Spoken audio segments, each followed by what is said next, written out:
Hello, you guys. How are you? How are you? How are you? Welcome back. Welcome back. Welcome back. For those of you that are joining me on my YouTube channel, thank you so very much for being here. Thank you for your likes, your subscribing. Thank you for your sharing, your comments. You guys know that I love to engage with you. For those of you that are listening in on my podcast, Fundable by Design, I want to say thank you for being a part of my community. Thank you for your subscribing to the podcast. Thank you for your comments. Thank you for your emails. Your feedback means the world to me. It really lets me know that what I talk about resonates with you.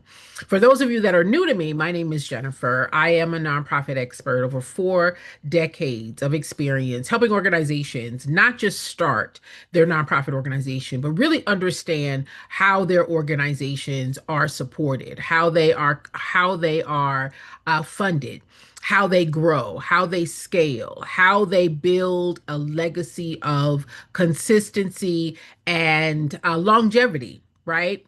I find that a lot of people start their nonprofit organizations with a grinder mindset, right? Let me just jump in and grind my way. Let me just try to work my way within my own grit, learning as I go, really just focused on the wrong things, right? But it's important to note that your donors, your funders, your supporters, your contributors, they're not grinding. They're not supporting your desire to grind. They support builders, right? There is a builder mentality and then there is a grinder mentality. And for many of you that have started your nonprofit organizations, you're grinding. You're grinding, trying to figure it out. You're grinding, trying to understand. You're grinding, paying for everything out of your own pocket. You're grinding, trying to hold it all together. But you're not able to communicate, clarify, describe how you build consistency, how you build long term program success, how you build sustainability. Because your donors, your funders, your supporters, your contributors, they're not supporting grinding, they are supporting builders. I want to say something to you. I want to ask you a question. I want to ask you a question. Okay. And I don't want you to answer it to yourself quickly. I want you to really think about it. For those of you that started your nonprofit organizations, who told you grants were supposed to fund your nonprofit? I want you to think about that. Who told you grants were supposed to fund your nonprofit? Seriously, who told you that? Was it Google? Social media? Was it a YouTube video? Was it a friend? Was it a webinar? Was it a church member? A startup course?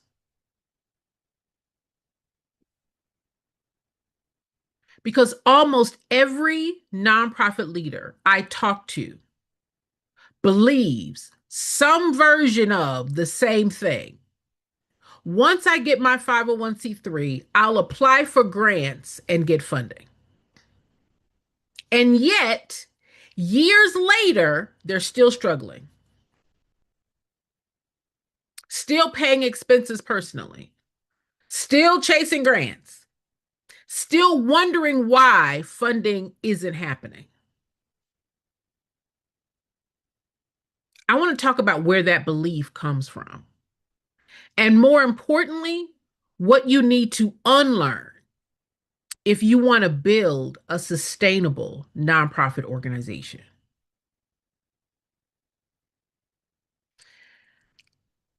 If you type, how do I start a nonprofit into Google, what do you get? You get articles of incorporation, you get EIN, board of directors, 501c3, open up a bank account, apply for grants. That's what you get. That's the script. And because that's the script, you assume that's the process. I'm going to say that again. You type in to Google or to chat, you type in, how do I start a nonprofit? And you get your articles of incorporation. You might get registered at the state, get your EIN, get your bylaws, identify board of directors, get your 501(c)(3), open up a bank account, apply for grants. And when you see that, you assume that's the process. File the paperwork, get my nonprofit started, my nonprofit status, apply for grants, serve people. The problem, that isn't how sustainable nonprofits are built. That builds grinders. That builds organizations that are struggling with money. That builds organizations that are paying for everything out of your own pocket. That builds you making it up as you go, trying to learn as you fly this plane. That builds your own resources supporting an organization that's supposed to support itself. That's not how sustainable organizations are built. Google can tell you how to file the paperwork. Google can tell you how to submit the forms. Google can tell you the legal steps. But Google cannot teach you organizational development. I'm going to say that again for the people in the bushes. For those of you who think, Jen, I have everything. I have everything, Jen. I have my 501(c)(3, I have my EIN, I have my board, I have my articles of incorporation. And so because you followed the steps, you think that's all I need. I'm ready. But all Google told you was how to file the paperwork, how to submit forms, how to take the legal steps for your formation. Google cannot teach you organizational development. Why? Because Google nor Cousin Chat answers the questions you ask. They answer the questions you ask. And most of you are asking, how do I start a nonprofit? They're not asking, right? You're not asking, how do I build a sustainable organization capable of attracting funding? That's not what you ask. You ask, how do I start a nonprofit? So Google and Chat said, fill out the paperwork. What you did not ask is, how do I build a sustainable organization capable of attracting funding? Now, those are two different questions. Those are two completely different questions. And Google gave you what you asked. How do I start a nonprofit? It said, okay, fill out the paperwork. So now you filled out the paperwork based on the question that you asked, and you think, I started a nonprofit. No, you filed paperwork. That does not build an organization capable of attracting funding. And because you don't know what you don't know, you never asked the second question. Ask the question. Type it in. Ask the question. Think about it. Think about it. You hear, oh my gosh, nonprofits get grants. Nonprofits get funding. Nonprofits gets donors. Nonprofits can raise money. And in your brain, you immediately translate that into Grants fund nonprofits. Grants go to nonprofits.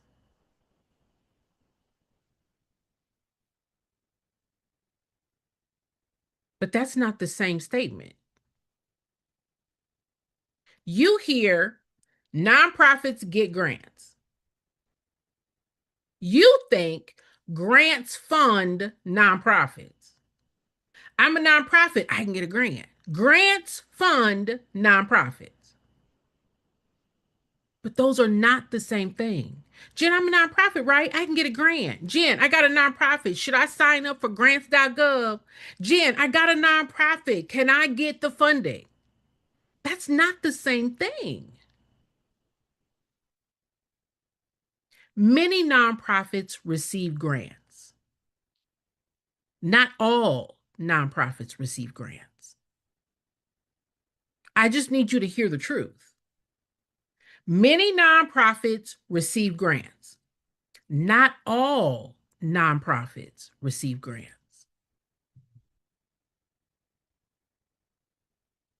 That doesn't mean that grants are the primary source of funding for your organization. In fact, they're not. I want you to listen to these stats. Now, for those of you guys who are new to me, I am a grant writer. I've been writing grants for 4 decades, okay? I'm a grant writer, I'm a grant reviewer, I am a fundraiser, a professional fundraiser. That means I raise money from all streams of revenue. I am a nonprofit expert with over 4 decades of running nonprofits, structuring nonprofits to sustain themselves. Okay. So I want you to listen to these stats and I want you to look at where dollars come from. Because many of you have heard, start a nonprofit, you can get a grant. Start a nonprofit, you can get a grant. And in your mind, you're thinking grants are how nonprofits are funded. Grants are how nonprofits get money. Now you're running out here to get SAMS.gov. Now you're searching grants.gov. But that's not what that means. Where do dollars come from for the nonprofit organization? I want you to listen to this, okay? Approximately 67 to 70% of your dollars, your money, your cash flow comes from individual donors. That's people.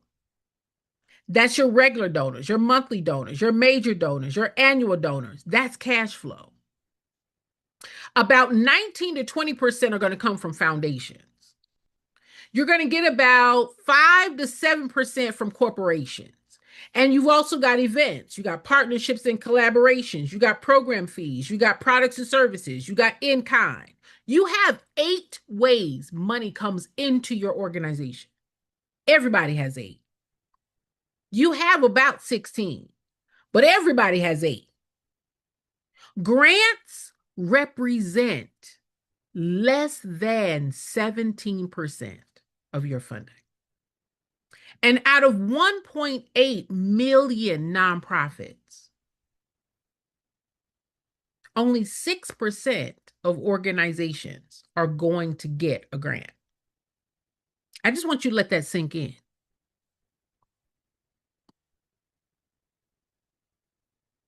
The majority of the money doesn't come from grants. It comes from people, not grants, not foundations, not the government. People. Yet most of you spend 90% of your time chasing the 17% and almost no time building the systems, the structure, the processes to bring in the other 83%. Grants is never going to cover more than 20% of your budget, ever. Ever. It's about 17%. But only 6% of people are going to get it. For those of you that started your nonprofit organization and you are operating with less than $50,000 a year, it's going to be harder for you to get a grant. It's going to be harder for you to get a grant because the grant funder is looking for those organizations that are bringing in more money. Why? Because they're able to help more people. They're able to help more people. The money is going to help more people. I want you to hear the word more, more, more people, more impact, more capacity, more benefit, not just because you have a nonprofit. And that's what you heard. Start a nonprofit. You can get a grant. No, not necessarily true. And now you're spending 90% of your time chasing a grant and no time bringing in the money from the other streams of revenue, which is why many of you result in paying for everything out of your pocket because you don't have any donors, you don't have any funders, you don't have any supporters, you don't have any contributors, you don't have any partners, you don't know where to get money from, your board's not able to help you raise money, your fundraising plan doesn't exist.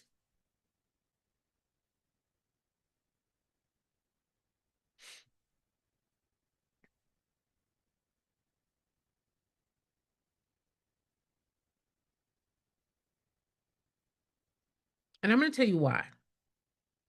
Because grants feel easier emotionally. Grants feel easier emotionally. Think about it. A grant application doesn't require relationship building. It doesn't require donor conversation. It doesn't require asking for support. It doesn't require cultivating trust. You just fill out a piece of paper. You submit it and you wait. That feels easier. You fill out a piece of paper, you submit it, and you wait. It feels safer. It feels less personal, less vulnerable.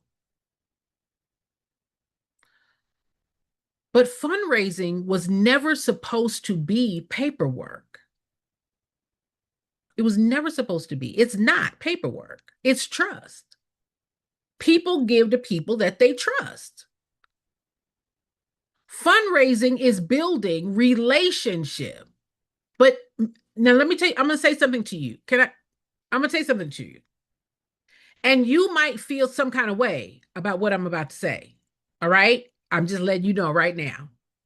I'm about to say something that is going to be very direct. And for many of you, you're going to be like, dang, did she have to say it like that? And in many cases, I do have to say it just like this.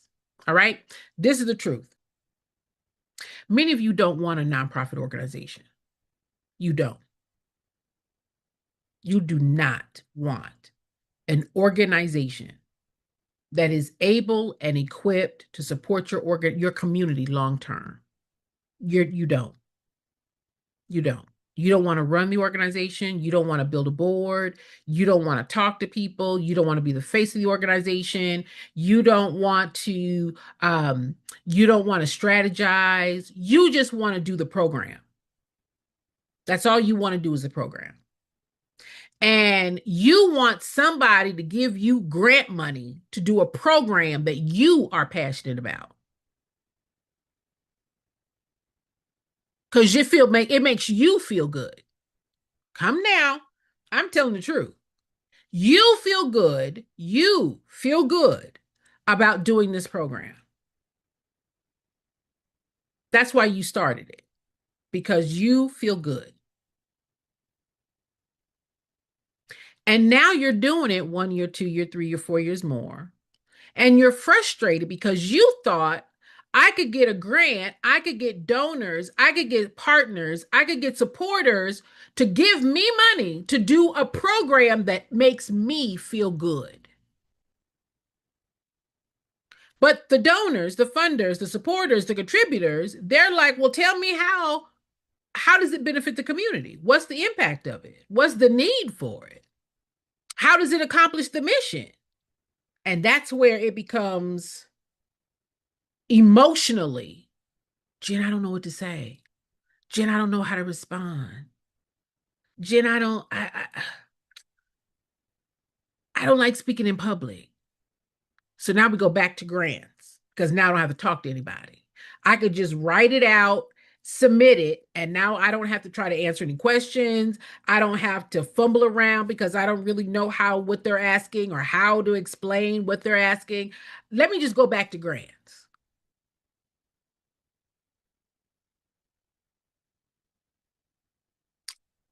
I'm really working hard to decipher those people that want to start an organization that can benefit their community long term. That's a nonprofit organization. An organization that is equipped, that is structured to benefit the community long term.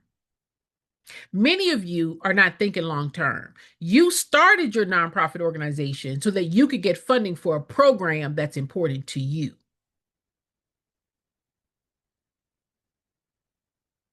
I don't have a dog in the fight. I'm just telling you there's a difference. There's a difference. Because many of you have built or started or created a program that you are funding. You are funding it. The community has no buy-in. The community has no investment. The community has no knowledge of why it's important to them because you built it for you. Jen, this is what happened to me. And because of what happened to me, Jen, I wanted to I want to start this nonprofit. Jen, I started this nonprofit because, this was my background. And because this was my background, Jen, I thought that, I want to work for myself. And I heard that if I started a nonprofit, I could leave my job and work in this nonprofit and I could get funding. Jen, I thought that I would buy a house. I would do some transitional housing because I heard that grants would buy these houses that I could use, I could live in, and grants and funding would pay for the houses. That's a completely different statement than we started this organization to benefit the community, and this is how we benefit the community.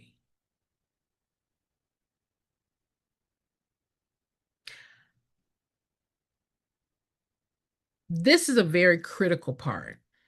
This is a very critical part. There are several beliefs that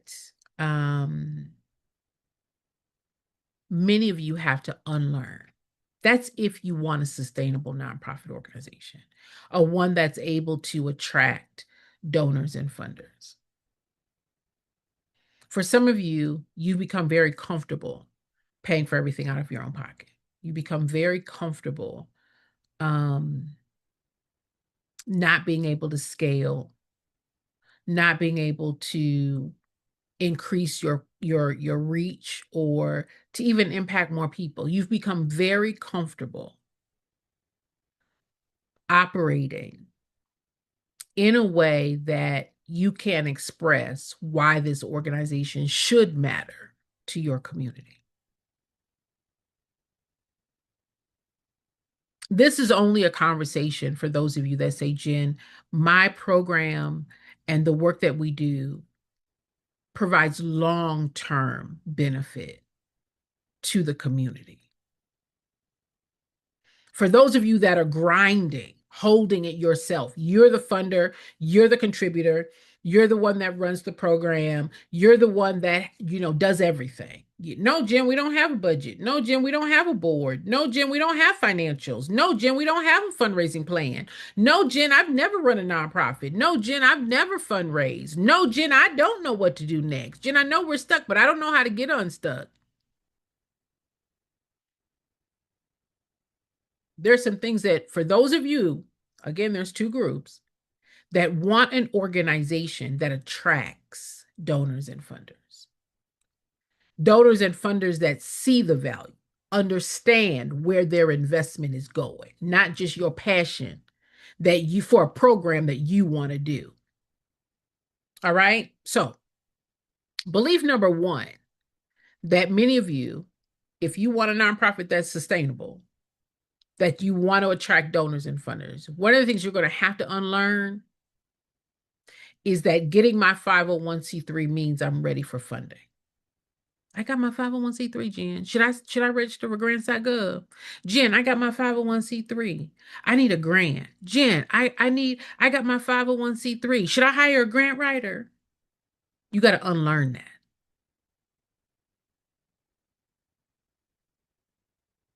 Your 501c3 gives you a tax status. Did you hear what I said? A 501c3 gives you a tax status. It does not create donor confidence. It does not create fundraising systems, processes, strategies. It does not create sustainability, leadership, a plan of how to execute and deliver daily. Many of you are not even focused on raising money. You're not focused on sustainability. You're not focused on long-term organizational and program success. You're not focused on that at all. Many of you are not focused on getting leadership and governance so that you can scale with that team. You're not even thinking about that. No, Jen, we don't have a board. No, Jen, I don't even know how to get board members. No, Jen, I don't have a plan for sustainability. I don't have a fundraising plan. I don't have a budget. You just think, oh my gosh, I got my 501c3. I'm ready for funding. No, your 501c3 is a tax status. That's all it is. But for you, many of you, you think, oh my gosh, I got my 501c3. That means I can get a grant. I got my 501c3, Jen, because a nonprofit has to be a 501c3. And a 501c3, you can get a grant. So you think once I have my 501c3, now I can get grants. And that's not true. It's not. The second belief that you have to unlearn is that grants are supposed to fund and underwrite your organization. Because you heard, start a nonprofit, you can get a grant. You know, there are grants out there for nonprofits. You can get a nonprofit for your grant. You know what? That program, I saw a grant for your program.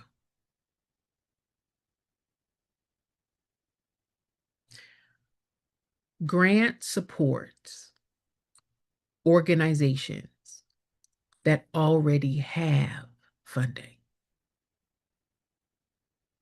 Most grant support organizations that already have capacity. Grants don't create capacity. They invest in existing capacity. I want you to think about this.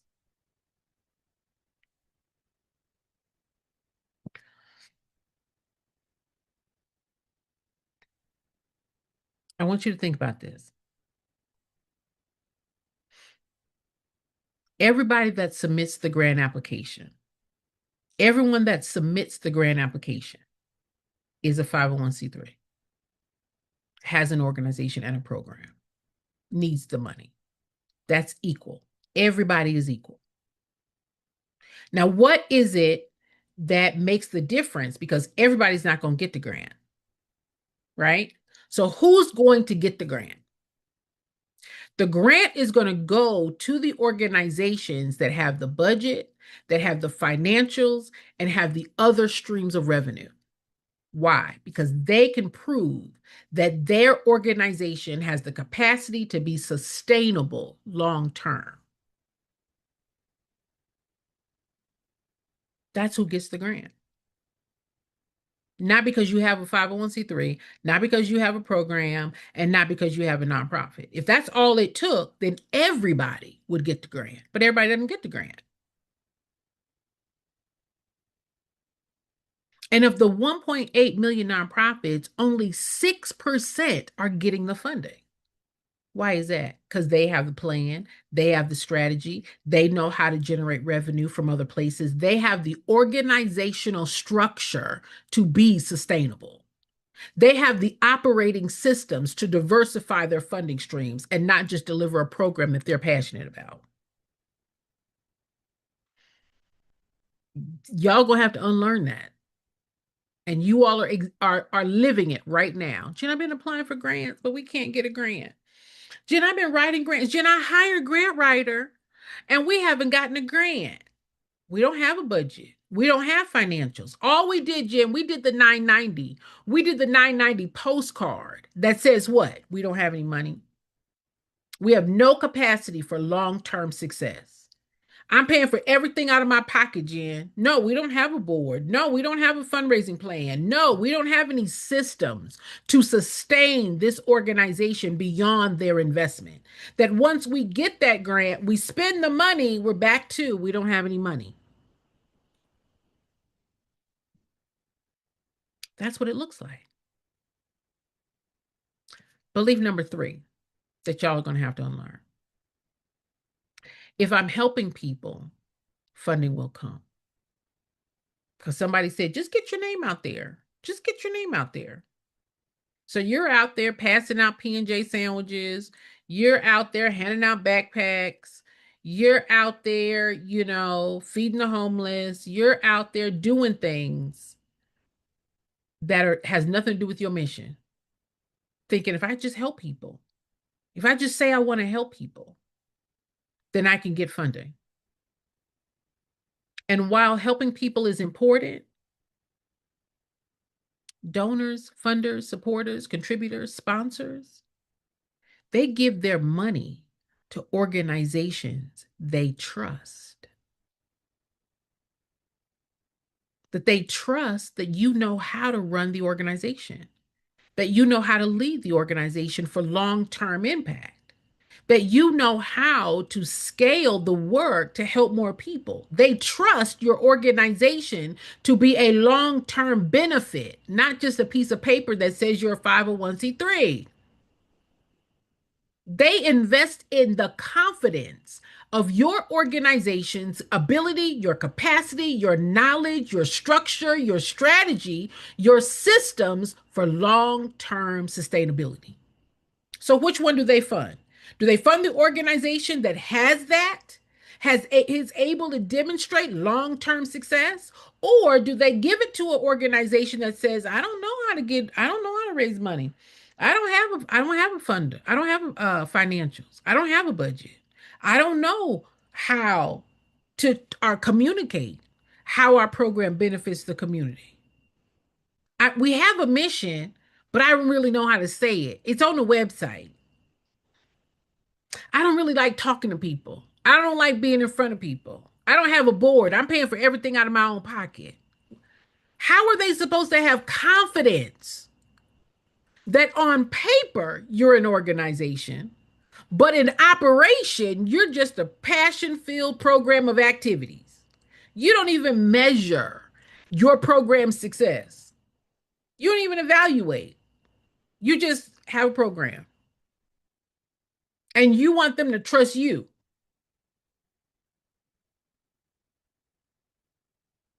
Because I know somebody said, start a nonprofit, you can get a grant. Made it sound so easy, right? Made it sound like all I got to do is get my paperwork.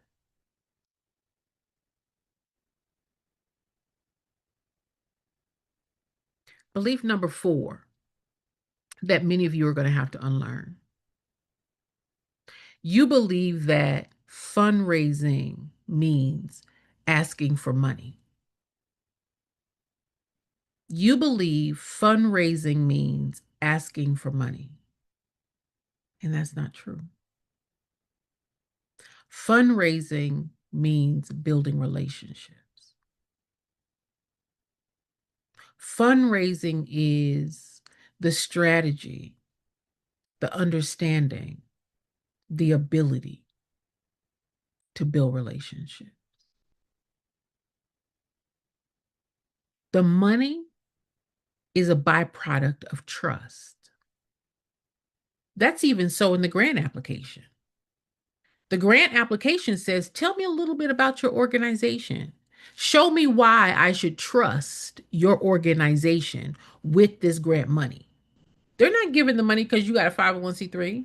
They're not giving the money because you got a program. They're not giving the money because you got a nonprofit organization. No, they're trying to figure out, can I trust your organization? That's what that whole application is about. Show me how I can trust you.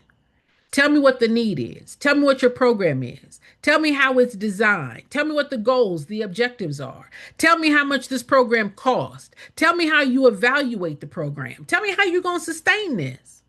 Can I trust my money with your organization?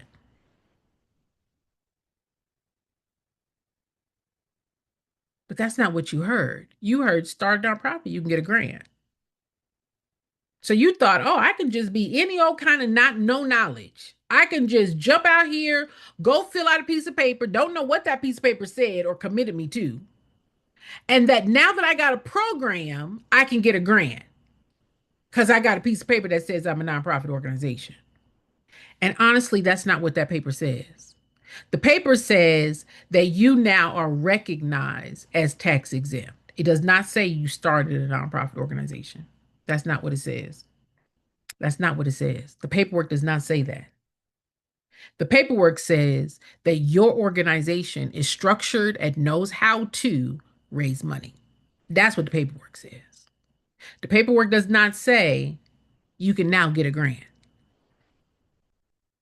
That's not what the paperwork says. The letter that you got back from the IRS is a determination letter. It says your organization is now determined to be under the category of tax exempt. It's a tax status. That's all that letter says, is that this is now your tax status. That's what the letter says. But that's not what you heard. You heard, oh, once I get my 501(c)(3), I can get a grant. Once I start my nonprofit, I can get grant funding. That's not what it says. And that's not what it means.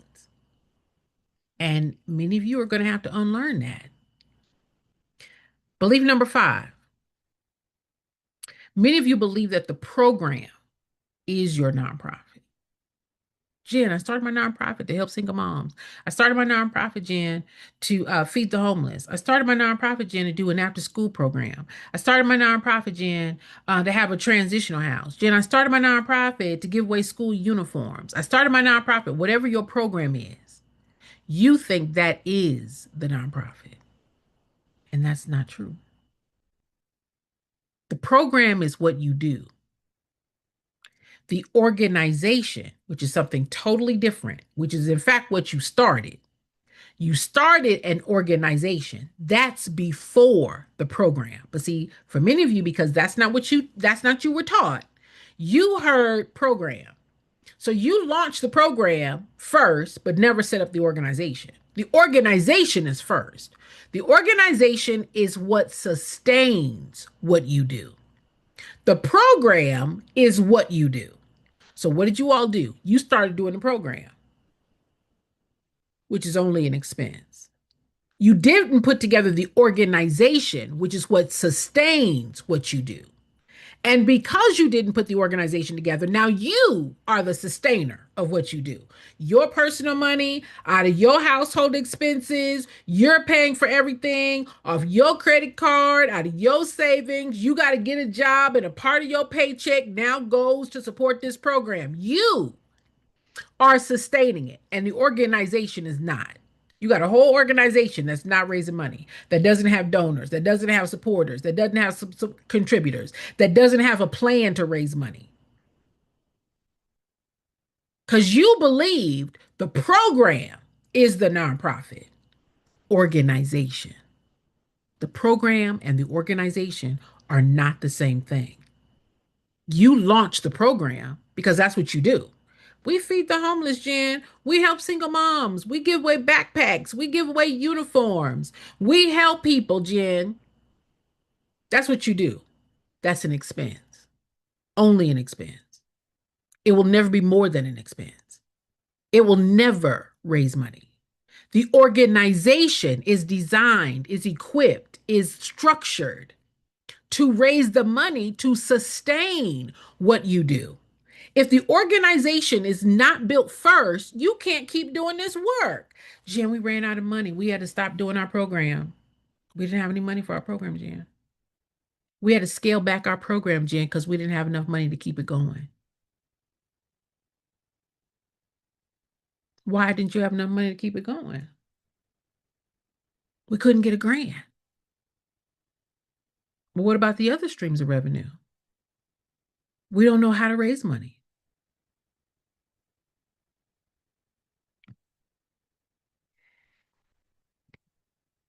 And this is where the pain begins.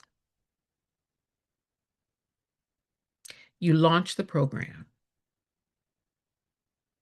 and now people are depending on you. The people in the program need what you do. They need what you do. But what you do is only an expense. So now the expenses are increasing. The responsibilities are increasing. But the infrastructure, the process, the plan, the system to raise the money to cover those expenses was never built. Now you spend years chasing grants, waiting on applications, hoping for funding, paying for everything out of your own pocket, while ignoring the biggest source of support available is people. It's not grants. You've got individuals, businesses, in kind, the events or fundraisers, partnerships, collaborations, right? Grants are 8. Products and services, that's 7, right? What are they looking for? They're looking for trust. Can I trust this organization? Do you know how to manage the money? Do you know how to raise the money? Do you know how to sustain impact? Do you know how to communicate the outcomes? Can you survive beyond you, the one who started it? Can this organization survive beyond you? If you were to leave the organization for 2 weeks, would the organization continue to run while you're gone? Or would everything come to a halt because you're not there?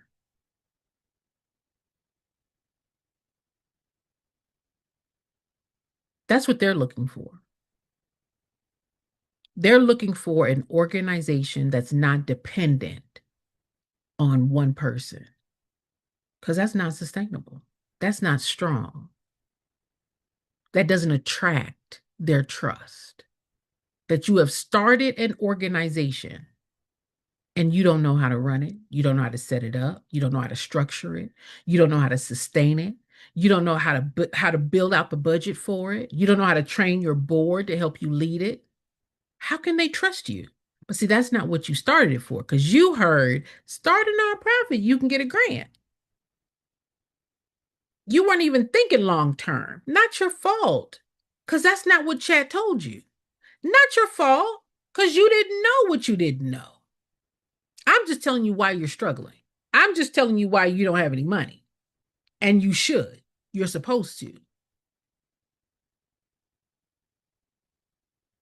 You think that the donor, the funder, the grant funder is going to give you money because you got a 501c3. And that's not what makes the decision. But that's not what Chad told you. They are asking organizational questions. Is this organization sound? Is this organization sustainable? Is this organization led well? Is this organization with the capacity to sustain the money that you want me to invest in it? Those are not those are not just the questions on the grant application, not just passion questions. No, they're organizational questions because that's what you started. You started an organization, and the organization and the program are not the same thing. That's just the way it is. Imagine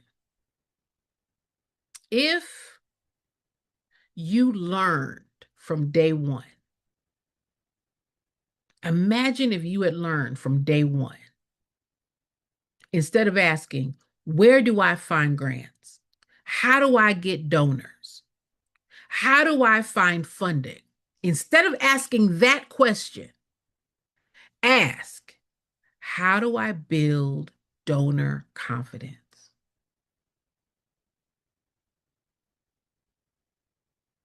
Instead of asking, how do I get funding, Jen? Ask, how do I build the organizational capacity to generate the multiple streams of money? Instead of asking, how do I get a grant? Ask, how do I become fundable? How do I become fundable, Jen? How do I position my organization for the grant funder to find me attractive, to compete for the funding? That changes everything.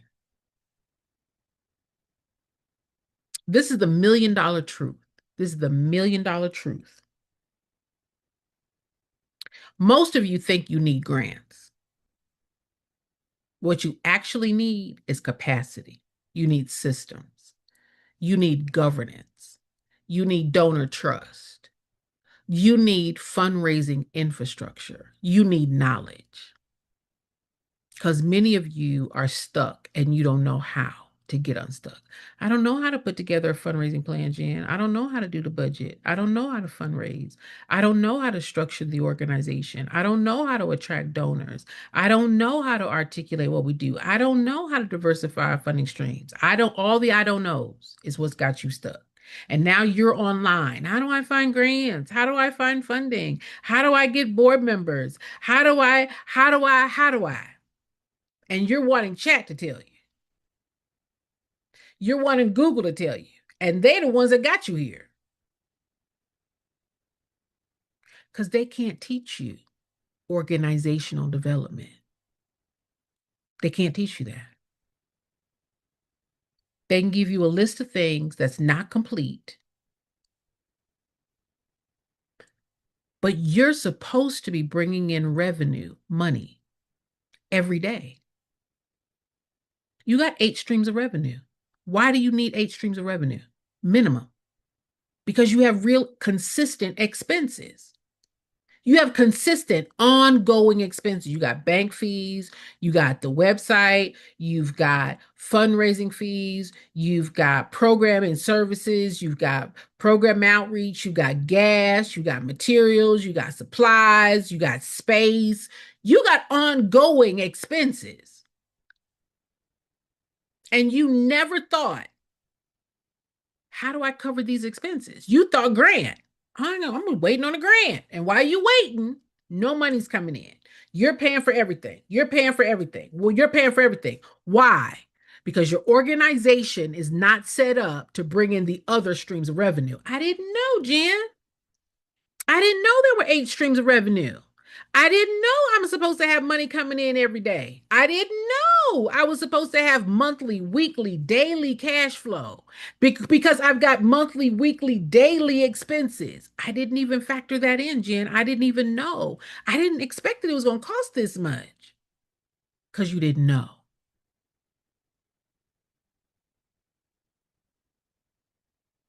And until you decide this is more than a program, for those of you, it's just a program. And you're comfortable paying for it out of your pocket. It's just your program. It's your pet project. It's your pet program. And you're comfortable paying for it out of your own pocket. And anything happens to you, the program stops. And you're okay with that. You're okay that if this program stops, the people that have come to rely on, the people that have needed, the people that have benefited from this program no longer has access to the program. And you're okay with that. You're okay with saying, oh, we ran out of money, we had to stop. And now the people that needed the program are not being serviced, but you're okay with that. You are okay with that because this whole thing was about you. It was about you. It was about your whim, your emotion, your passion.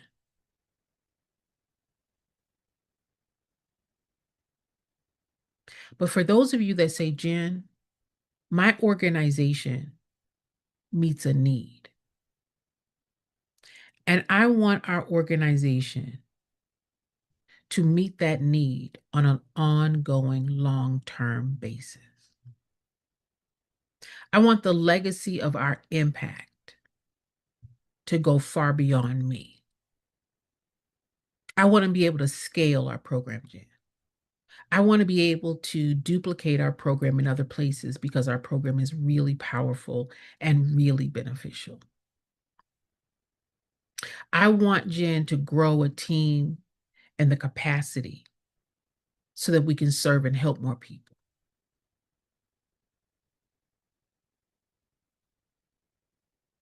Those are two different mindsets. One is, I built this for me. The other is, I built this to benefit the community long term. This is what I do and what I've done for 4 decades. Most of you were taught how to start paperwork. Paperwork. You got your paperwork. But many of you were not taught how to build the organization to sustain itself. I help people put together their fundraising infrastructure that every day you've got money coming into the organization, to build donor readiness, to build a sustainability plan and process, to increase your organizational capacity, to scale your team so that you can delegate. And now you've got more hands to do more of the important work. Many of you are okay with doing everything by yourself. You've gotten comfortable doing that. The donors are like, well, that's what you do. You don't need any more money. What do you need more money for? You're doing everything by yourself. You can't do more by yourself. You can't do more by yourself. You can't hire staff. You can't sustain staff. You're okay doing it small. And that's why the bigger organizations get the money. I help organizations grow because your mission deserves more than your passion. Your donors, supporters, and contributors deserve an organization that has the infrastructure, that has the knowledge of how to sustain what they're investing in. This is the biggest mistake many of you make, and that's not believing in your mission.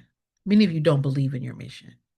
You let Google or chat write your mission, right? You don't even really know what your mission is. They wrote it for you. You don't know how to accomplish it. You don't know what it looks like accomplished. You didn't even write it. You don't even know how to recite it, right? Many of you don't believe in your mission. I'm just being straight. You don't believe in your mission. You don't. You don't. Which is why you're content just volunteering for a program that you started and you're paying for it. You don't believe in your mission mattering. You don't.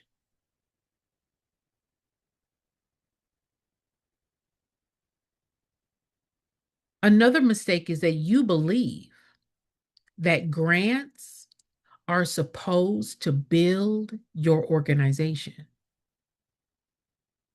That grants are just supposed to come to you because you want to do good. Nothing wrong with doing good, but that's not what they're for.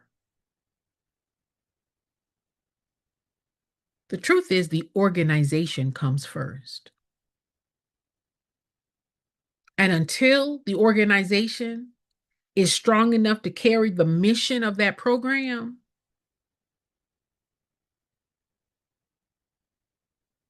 you're going to struggle because the money goes to the organization, not to the program. And until you put that organization first, funding is never going to become easier.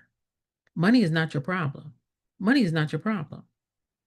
Funding is not your problem. The problem is, I don't know how to raise it, Jen. I don't have a plan to raise it. I don't know where to begin. I don't know what to do. I don't know how to get help. It's all the I don't knows, not the money. And until you realize that until you know, you won't know. And again, some of you are okay with that because it's not really about long-term impact. It's really not about long-term sustainability. It's about, I started this because of my passion. Then if it's your passion, you should fund it. If it's for long-term benefit to the community and you want the community to invest in it, they deserve an organization that is built properly,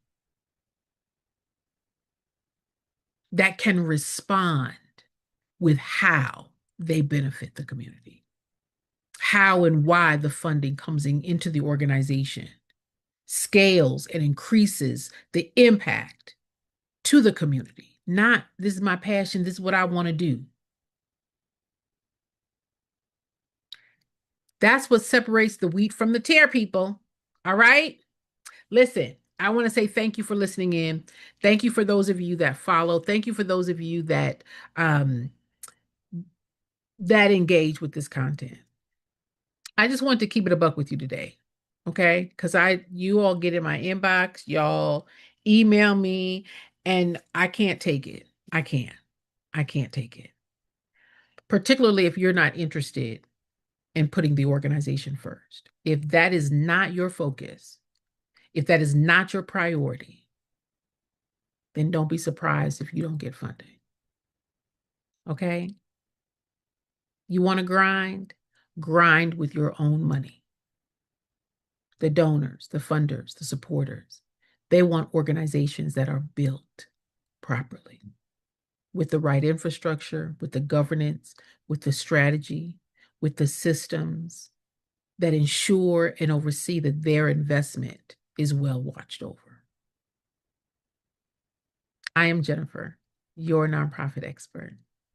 4 decades of helping people and organizations not just start, but grow and scale for sustainability. All right. Thank you all for tuning in. I'll see you next time.